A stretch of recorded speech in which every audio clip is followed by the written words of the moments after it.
Consejo de Ministros de Aruba decidió el 18 de agosto de posponer la introducción del nuevo sistema fiscal del IVA y a no introducirlo a partir del 1 de enero de 2023 debido a la inflación global, el impacto en la economía de Aruba.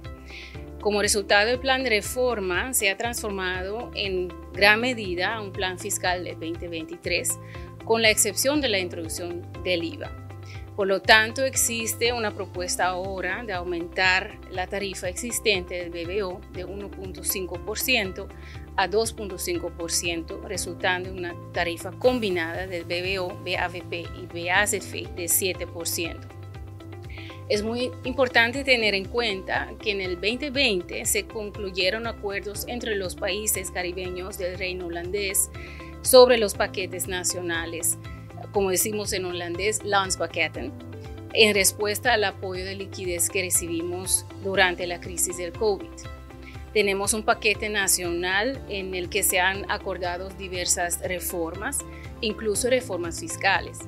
Es muy importante indicar que las autoridades fiscales de Aruba son órganos ejecutivos. Entonces tenemos un papel de asesoramiento a los políticos con respecto a la viabilidad de ciertos cambios fiscales, pero aún más es nuestra tarea también ejecutiva una vez que los políticos se han pronunciado sobre un tema en particular. Bueno, es importante también señalar que se han mantenido los acuerdos con Holanda, alcanzando los déficits de financiamiento permitidos. Aruba debe reportar un superávit, un surplus de 1% del PIB en 2023.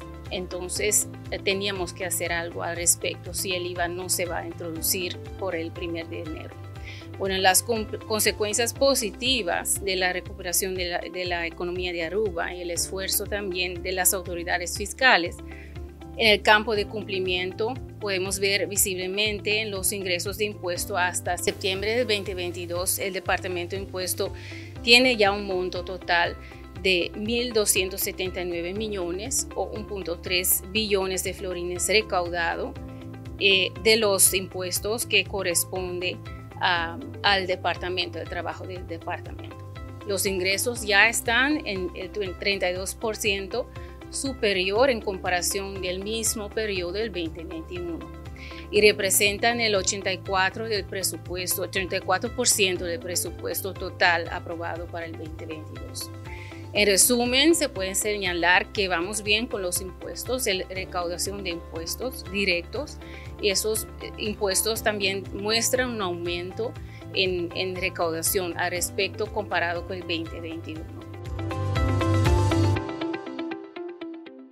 La directora del Departamento de Impuesto, la señora Luean Gómez Peters, muy amablemente nos recibió en su oficina para tener diferentes temas importantes que compartir a la comunidad. En nuestras siguientes emisiones tendremos muchísima información por parte del Departamento de Impuesto, entre ellos el aumento del BBO para el 2023, también el impuesto que se le cobrará a los Airbnb, a estos lugares vacacionales, también frente a la restitución de los pagos que hicieron de pronto de más los contribuyentes, pero también lo que se conoce como el loan belasting, que es la declaración del impuesto de entrada.